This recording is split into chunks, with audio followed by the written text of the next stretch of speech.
Okay, so before I walk into the room, I'm going to read the patient's order. I'm going to knock. And I'm going to introduce myself. Hi, my name is Gaston. I'll be your nurse today. Can I go ahead and have your name and date of birth? Yeah, my name is Crystal Garcia, and my date of birth is March 16, 1994. Awesome. And I'm going to go ahead and wash my hands and don gloves. Okay, and then Crystal, can you go ahead and tell me if you have any allergies today? No, I do not. Do you know what year it is? 2020. Do you know who the president is? Donald Trump. And do you know why you're here today? To control my diabetes. Okay. And looks like the patient is alert, awake, alert, and oriented times 4. And Crystal, what I'm going to go ahead and do is get a reading of your glucose. And with that, I have the glucose monitor, the test strip, and make sure that the test strip is not expired and that it fits the glucometer. And then I have the lancet as well to prick the patient. And I will go ahead with an alcohol pad. I'm going to wipe the patient's index finger, let it air dry, throw the alcohol pad into the biohazard bin, and then I am going to prick the patient's finger laterally with the lancet. Okay? And with the first drop that comes out, I'm going to wipe it with a cotton swab. And with the second drop, I'm going to squeeze the patient's finger to get blood out onto the test strip. And then it's going to read it on the glucometer, and it looks like your glucose levels is 270, indicating that you do need insulin.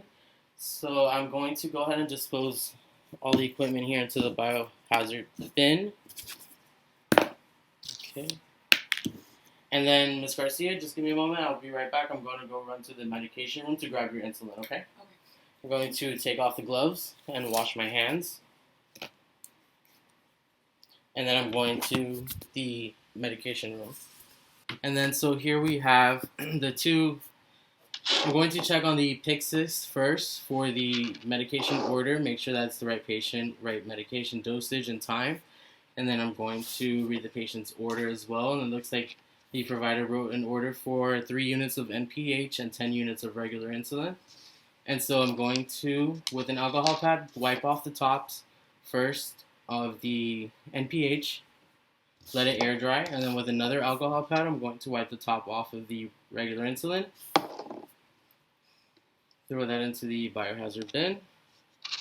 Okay, and then with my needle, I'm going to uncap it, and I'm going to inject 3 units of air into the NPH. Okay, and then I'm going to inject 10 units of air into the regular.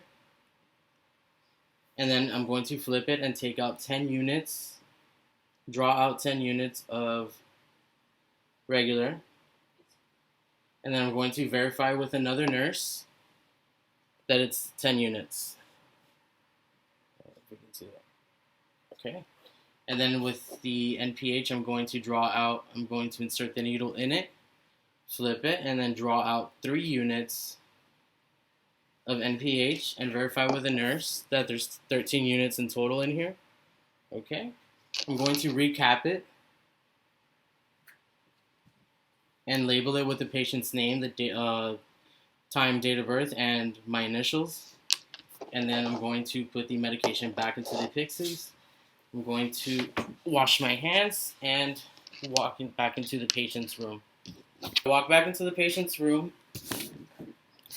And, okay, Ms. Garcia, can you go ahead and verify for me your name and date of birth one more time, please? Yeah, my name is Crystal Garcia, and my birthday is March 16, 1994. Thank you, and I'm going to go ahead and wash my hands again and don gloves. And do you have any allergies? I know I asked you this already. No allergies. Thank you.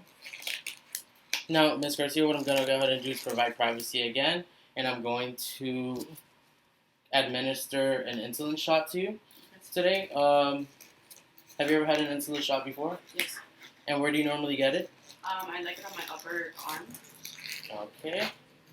Let me go ahead. I will go ahead and assess your skin now in that area. Check for lesions and such. You don't have any. And with an alcohol pad, I'm going to wipe down the site of injection. Okay. And then I will go ahead and administer the insulin shot by recapping it. At a 45-degree angle, I'm going to pinch the skin, inject the needle, inject the insulin, unpinch the skin and pull out. And then I'm going to go ahead and throw the needle and syringe into the sharps container.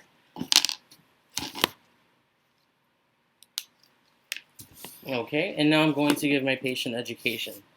All right, Ms. Garcia, so what we want you to avoid is hypoglycemia, and with that, if you feel diaphoretic, any sweating, any tremors, any fatigue, if you feel like your skin is clammy or cool to touch, let us know. Immediately call a provider, ring the bell. Try to eat within the next 10 to 15 minutes. Try to avoid carbs and sugars as well, and I think that's it. I will go ahead and dispose my area, clean my area, throw everything away, wash hands, take off the gloves, and then wash my hands. Thank you. Okay, after washing my hands and taking off the gloves, I'm going to go ahead and document everything, patient findings, and reaction.